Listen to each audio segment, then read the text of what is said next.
አይልም፣ አስቀብር አይልም። ቶ ይጠቅማል። አንድ ቀን አይታችሁታል። የያዕቆብ ልጆች እንደሸጡት አልሆኑ።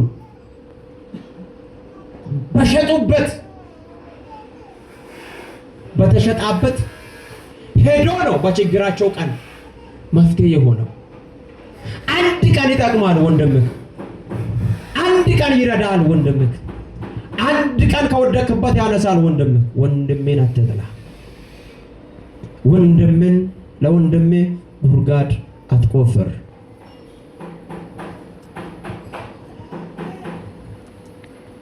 ይህ ቃል የሚያስተምረን መዋደድን ነው፣ መዋደድን ነው፣ መከባበርን ነው።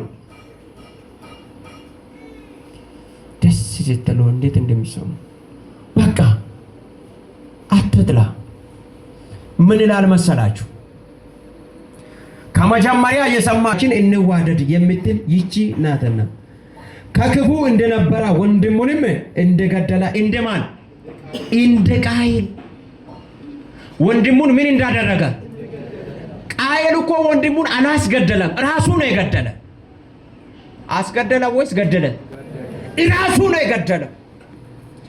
የዛሬ ትውልድ እኔ ከገደልኩ ቤተሰቦቹ ስለሚያውቁኝ ይልና ምን ሰጥቶ አሁን ጻድቃን ናችሁ። ምን ሰጥቶ? ብር ሰጥቶ ይሄን አይል ብር ምን አደርጋለሁ? እሰጣለሁ። እሱን ምን አድርግ? ግደል። እሱን ምን አድርግ? ቅበር። አያችሁ? ለምንድን ነው ወንድሙን የገዛ አቤልን የገደለ ቃየል? ምን ባደረጋ መሰላችሁ? ቢጣላ ኖሮ ነገር ተናግሮ ቢሆን ኖሮ እውነት ነው ቅም ይዞ ነው ይባላል። ሁለቱም በእግዚአብሔር ፊት መስዋዕትን ይዞ ነው የቀረቡት። አንድ ነገር ልንገራችሁ፣ ወደ እግዚአብሔር ማምጣት ትልቅነት አይደለም። ስትመጡ በእምነት ነው የሚሰራ፣ እምነት ነው። አምኖ የመጣ ሰው ነገሩን ይዞ ነው የሚሄደው። ወንድሙ ባደረገው በመልካም ነገር ላይ ቀንቶ አቤልን ምን አደረገ? ገደለው።